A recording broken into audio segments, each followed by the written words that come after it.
اللہ اکبر۔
اتنے بادلوں کے باوجود بھی کہیں دکھ رہا ہے کہ اللہ کا نام لکھا ہوا ہو؟ نہیں دکھ رہا۔ اتنے سارے بادل ہوتے ہیں اور کچھ لوگ نہیں بلکہ بہت سے لوگ یہ سمجھتے ہیں کہ بادلوں کے ذریعے جو اللہ کا نام جب نمودار ہوتا ہے، ظاہر ہوتا ہے، تو وہ خود بخود بن جاتا ہے، آٹومیٹک ہوتا ہے، اور ان کے دعوے ہوتے ہیں کہ وہ ایویں ہی ہو جاتا ہے، اور اللہ کا اس میں نعوذ باللہ کوئی عمل دخل نہیں ہوتا۔ تو پھر اتنے سارے بادلوں کے باوجود اللہ کا نام کیوں نہیں ہے بادلوں پر؟ ہیں رینڈم شیپ سے ہی اگر آنا ہوتا ہے تو رینڈم شیپ رینڈم ہی ہو جاتا نا۔ پتہ لگا کہ ایسا ہوتا نہیں ہے نا، جب تک اللہ اس اپنے نام کو لکھے نہیں تب تک ہو نہیں سکتا، چاہے جتنے مرضی پیٹرن بن جائیں۔ جب بادشاہ اپنے نام کو لکھتا ہے نا تب بادشاہ کا نام بادلوں کے ذریعے ظاہر ہوتا ہے، اور وہ بھی بادشاہ کے حکم پر ہوتا ہے، ورنہ کسی کے باپ کی مجال نہیں کہ وہ بادلوں کے ذریعے سے اپنی خواہش اور ارادے سے اپنا نام لکھ سکے۔ آ گئی سمجھ میں؟ یہی وجہ ہے کہ اللہ کے سوا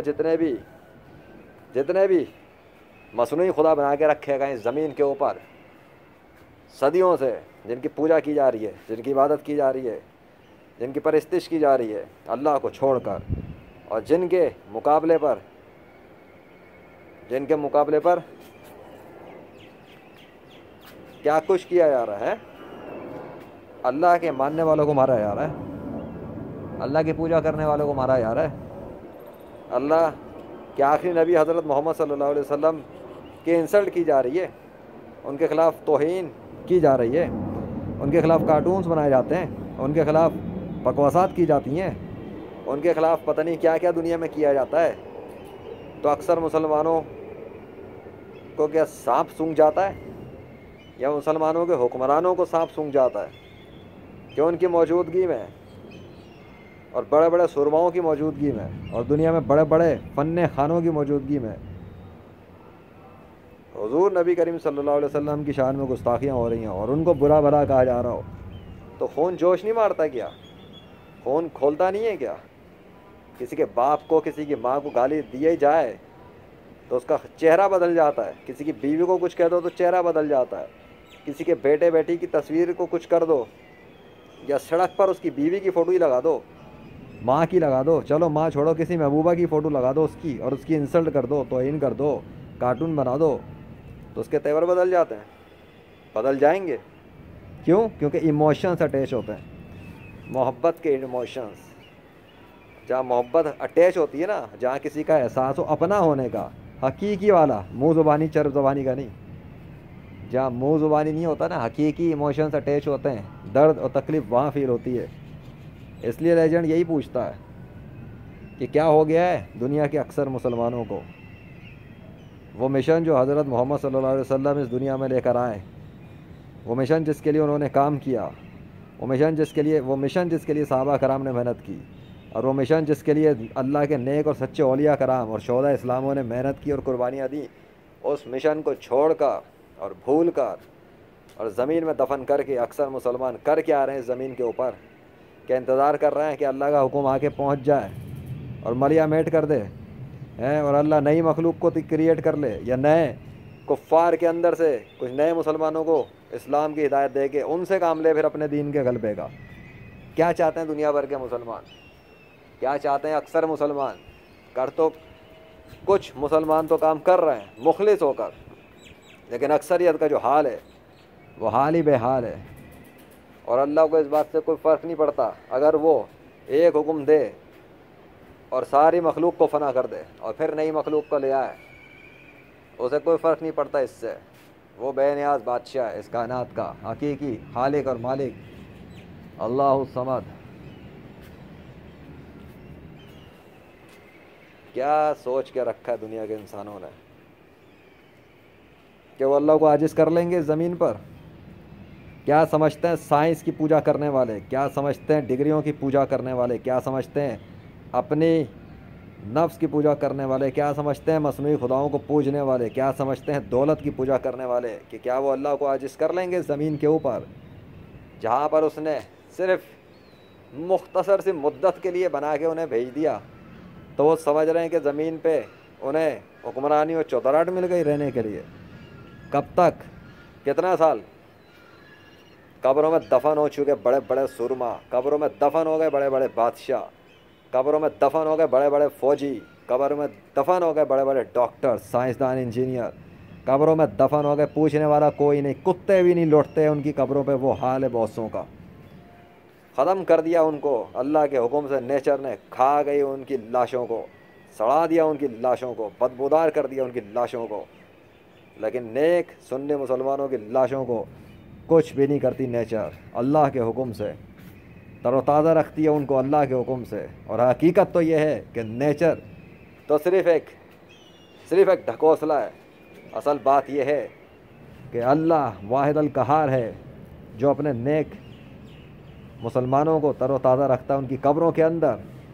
تر و تازہ سلامت بغیر کیمیکل کے، اور ان کے اندر بہت سو کی لاشوں میں خون بھی تازہ رکھتا ہے، اور بہت سو کی لاشوں میں دانت بال اور ناخن بھی بڑھتے ہیں، اور ان کی لاشوں میں زندگی کے آثار ہوتے ہیں، لیکن وہ ان کی لاش